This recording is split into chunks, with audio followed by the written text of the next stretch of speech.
Yesu asifiwe. Amen. Bwana Yesu asifiwe watoto. Amen. Karibuni sana katika Sunday School yetu. Karibuni, tunashukuru Mungu ametulinda wiki nzima, tumekutana tena, tunashukuru Mungu. Kabla hatujaendelea, tunataka tuombe nikiwa mwalimu wenu Joyce Kaptich. Ningependa Faith Chebet atuombe kabla hatujaanza. Aya, tuombe watoto. Let's pray.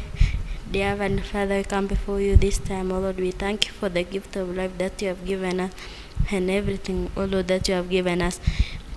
You know the sins that we have done, O Lord. We ask for forgiveness, that you may forgive us. You know, even this program, we ask you, you lead us and protect us when you are going to start it, O Lord, and when you are going to end it, you guide us, O Lord. In Jesus' name I pray. Amen. Asante Faith kwa maombi. Nataka sasa tuendelee kwa lesson, tuendelee kwa nyimbo na tuendelee kwa memory verse. Tuko tayari watoto? Karibuni sana. Naona mko na furaha na tutaendelea. Nataka tusimame tuimbe. Abigail Cherotich atatuongoza kwa nyimbo. Tusimame watoto.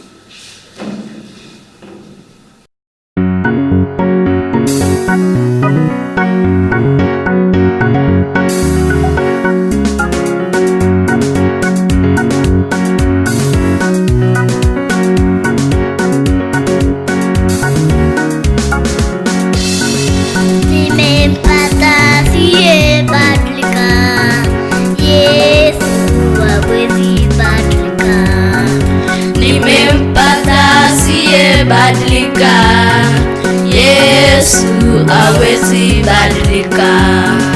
Nimempata siye badilika. Yesu hawezi badilika. Nimempata siye badilika. Yesu hawezi badilika. Watoto wako wanaweza badilika. Yesu hawezi badilika. Nimempata siye badilika. Yesu hawezi badilika. Watoto wako wanaweza badilika. Yesu hawezi badilika. Nimempata siye badilika. Yesu hawezi badilika.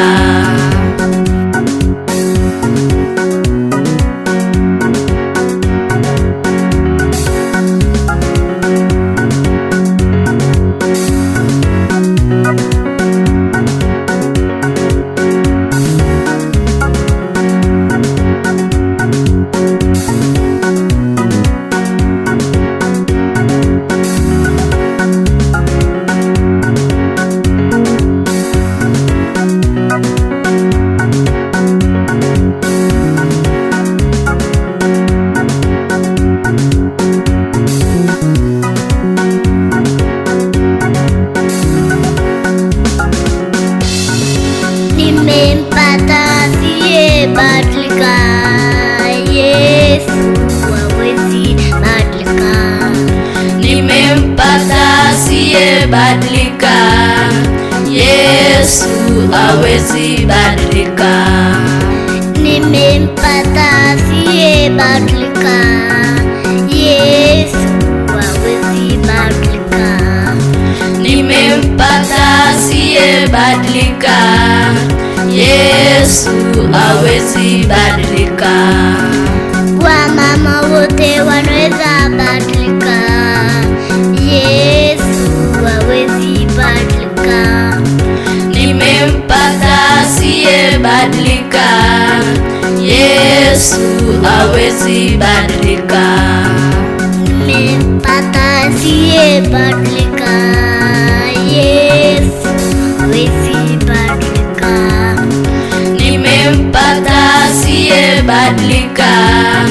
Yesu hawezi badilika.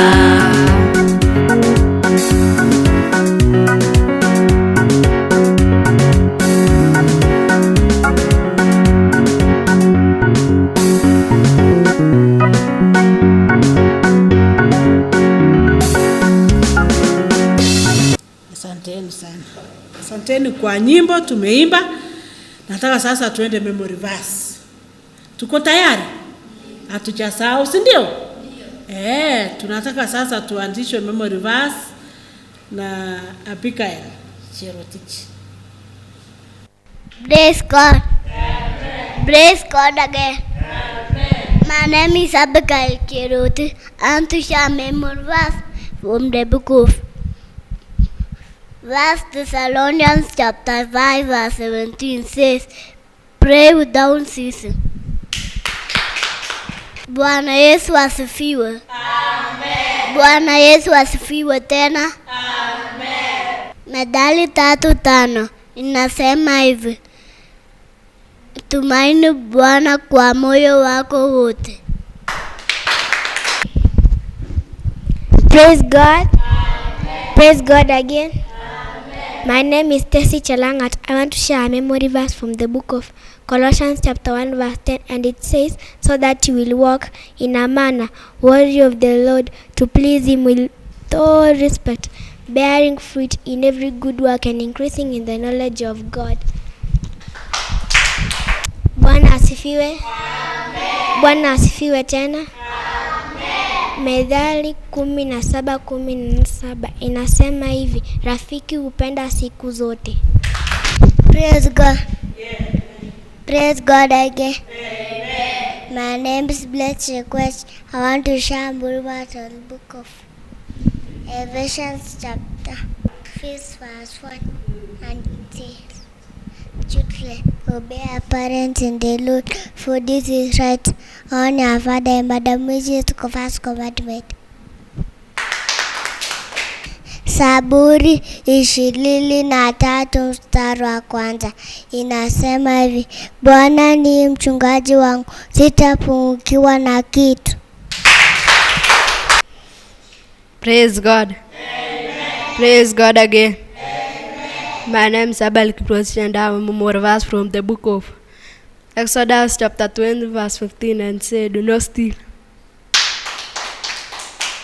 Bwana asifiwe. Bwana asifiwe tena. Amen. Samueli wa kwanza 16 mstari wa 7 inasema hivi, Bwana utazama moyo. Praise God. Amen. Praise God again. Amen. My name is Albert Peter. I have a memory verse from the book of 1 Peter chapter 1 verse 16. It says, be holy for I am holy. Bwana Yesu asifiwe. Bwana Yesu asifiwe tena. Amen. Zaburi 56 mstari wa 11 inasema hivi, nimemtumaini Mungu sitaogopa. Praise God. Amen. Praise God again. Amen. My name is Faith Ebet. I want to share a memory verse from the book of Daniel chapter 2 verse 22. It says, he revealed things that are deep and secret. He knows what is hidden from the darkness. He himself is surrounded by light. Bwana Yesu asifiwe. Amen. Asifiwe tena. Amen. Zaburi 120 mstari wa kwanza inasema hivi, katika shida yangu nilimlilia Bwana, naye akaniitikia. Asanteni sana. Naona bado hamjasahau. Mungu awabariki, muendelee na memory verse, msisahau. Si ndio watoto? Sasa nataka tuende lesson yetu ya siku ya leo. Tunakumbuka ya last week. Hatukusahau, si ndio? Vile Daudi alikuwa na askari zake shujaa. Si tuliona vile walikuwa anapenda Daudi? Na vile walifanya juhudi kabisa mpaka mfalme yao akapata maji. Si tuliona? Nataka tena tuende history nyingine ama hadithi nyingine kuhusu tena huyu Daudi. Ili somo tunapata kwa watoto wetu wenye wako nyumbani, wanaweza soma Samueli wa 2 mlango wa 7 mstari wa 8 hadi 29. Juu ya ama lesson yetu ya leo, kichwa chake kinasema ahadi ya Mungu kwa Daudi. Tunajua ahadi ni promise. So tunajifunza kuhusu promise ile Mungu alimpea Daudi. nataka sasa tuone vile Daudi alipewa promise na Mungu. Tumekuja kabisa kwa story ya Daudi. Tumejifunza mingi kuhusu Daudi, wakati alikuwa mchungaji, wakati alichaguliwa akakuwa mfalme, wakati alipigana na Goliathi. Si tunakumbuka haya yote? Hata wakati alikuwa anachunga kondoo akapigana na simba, akaua simba. Si tunakumbuka watoto? Sasa vile amekuwa mfalme, bado tunakumbuka tena story yake, vile alikaa kama mfalme, vile alipigana na Wafilisti. Sasa leo ni ahadi vile Mungu alimpromise. Wazazi wanatupromise, si ndio? Sangine akienda town anasema nini? Atatuletea nini? Hiyo umesema. Anasema mzazi anasema, "Haya, wacha niende town nitakuletea zawadi fulani na zawadi fulani." Alafu unamwamini. Si unamwamini mzazi kwa sababu ataleta. Tu amekupromise. So utakaa kabisa, ukiona amerudi kutoka town na alisema, unaona anafungua kikapu anakupea kitu yenye alikupromise. Sasa tuone vile Mungu alipromise ama alimwahidi Daudi kitu fulani na alitenda hivyo. Wakati ama wiki iliyopita vile tumejifunza mambo kuhusu Daudi kama yeye ni mfalme, vile ameketi katika kiti cha ufalme. Sasa ndio wakati imepita miaka mingi, tunasikia kuna mtu anaitwa Nathani alitumwa na Mungu aongee na Daudi. Daudi sasa alikuwa anaona vile Mungu amemlinda, na Daudi vile alikuwa anampenda Mungu sana, alikuwa anasikia kabisa kumjengea Mungu hekalu ama kanisa. Sasa tunaona kuna mtu alitumwa na Mungu anaitwa Nathani, ampelekee promise. Ampelekee nini? Promise. Aenda amwambie vile sasa yeye ni mfalme, hiyo ufalme wake hautaisha. Vile atakuwa mfalme, pengine kuna siku atakufa, lakini kwa nyumba yake ama kwa jamii yake kuna ufalme inakuja na ni wa milele. Kabisa kabisa kabisa. Ni ufalme yenye hautaisha. Sasa huyu Nathani akampelekea hiyo ripoti. Daudi akasikia na akafurahi. Akaona sasa kweli Mungu ananikumbuka na kweli Mungu ananipenda. Daudi hata yeye akamshukuru Mungu, akamwambia asante. Mnajua ahadi ilikuwa nini? Hebu tusikie ahadi vile aliambiwa. Vile huyu Nathani alitumwa aende amwambie kuhusu vile hii ahadi itakuwa. Sasa ile Nathani alifika huko akamwelezea vile Mungu atampea ahadi. Alimwambia kuna mfalme atakuja kutoka hii line yake ya familia, na akamwambia atakuja kuokoa dunia. Hivyo ndio line Yesu Kristo alizaliwa. Mnaona watoto? Ndio maana tukienda kwa hadithi katika Luka, kitabu cha Luka, vile Yesu alizaliwa, ama katika kitabu cha Mathayo, malaika alitumwa aongee na Yusufu. Akamwambia Yusufu mwana wa Daudi. Tunasikia hivyo. Sio tunasikia kwa mchezo wa Christmas. Sasa Daudi ni huyu. Vile Yesu alizaliwa kwa laini ya Daudi, ni Daudi huyu tunamwongelelea. Hii ni ahadi Mungu alimpea Daudi, ahadi mzuri sana, ahadi wa milele. Mpaka saa hii tunaongelelea kuhusu huyu Yesu Kristo vile alikuja kutuokoa. Mnaona watoto? Tunaona ahadi ya Mungu kwa Daudi. Vile tunajifunza leo kuhusu vile Mungu alimwahidi Daudi. Alimwambia Yesu atazaliwa katika familia yako. Hii ni kama miaka mingi ishapita. Hata pengine wakati Yesu alizaliwa imepita miaka mingi, mamia na mamia. Alafu hiyo laini ya Daudi Yesu akapatikana. Mnaona ahadi? Mnaona promise, the promise of God. Yesu akazaliwa kwa laini ya Daudi. Sasa ufalme ukaendelea. Hebu tuone hiyo historia ya kuzaliwa kwa Yesu.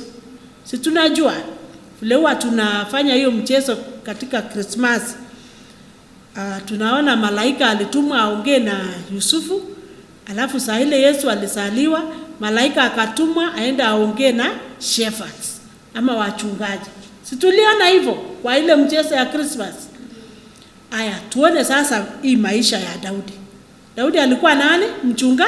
Mchungaji. Aya, vile Yesu tu alizaliwa, nani alielezewa Yesu amezaliwa? Wachungaji. Si mnaona? Alafu Yesu amezaliwa, amekuwa mchungaji wetu mwema. Si ndio watoto? Hii ni ahadi mzuri sana kwa Daudi, vile Mungu alimwahidi kuna ufalme itakuja kwa familia yake milele na milele. Na Yesu Kristo kweli akatokea kwa familia ya Daudi. Hebu tuone vile huyu Mungu alikuwa anampenda Daudi. Sumunaona? Hii sasa inatuonyesha tukipenda Mungu na tukimtumikia Mungu, kuna ahadi Mungu anatupea. Sasa ile tuko kwa nyumba ya Mungu, vile mko watoto wadogo, si mko Sunday school, si kidogo mtakuwa youth, na bado mtaendelea kwa kazi ya Mungu ama kanisani. Kila mara kuna promise Mungu anatupea. Na promise ile Mungu ametupea haifunjiki. Si mnaona watoto? Ile ahadi Mungu anatupea iko na haifunjiki. So tunataka tushukuru Mungu vile aliahidi Daudi, hata sisi Mungu anatupea promise yake. Si unaona watoto? Hebu tuone verse yetu ya leo. Hebu tuseme kwa pamoja. Waebrania mlango wa 10 mstari wa 23. Mlango wa 10 mstari wa 23 inasema hivi: yeye aliyeahidi ni mwaminifu. Yeye aliyeahidi ni mwaminifu. Hebu turudie. Waebrania 10:23. Waebrania 10:23 inasema hivi: yeye aliyeahidi ni mwaminifu. Mungu wetu ni mwaminifu. Si tumeona watoto? Mungu awabariki. Mungu awabariki sana, na Mungu aendelee kuwapa ahadi bila alipea Daudi. Tuombe watoto. Baba, katika jina la Yesu Kristo, ni asante kwa neno lako. Asante kwa watoto wamekaa Sunday school. Asante Baba, umetufundisha kuhusu vile ulimpea Daudi ahadi. Asante Baba kwa sababu watoto wanapokuwa utawapa ahadi vile ulipea Daudi. Uwalinde Baba na uwalinde watoto Baba, na uwabariki kila mara. Tusaidie na utuongoze. Tunaomba katika jina la Yesu Kristo mkombozi wetu. Asanteni sana watoto. Mungu awabariki.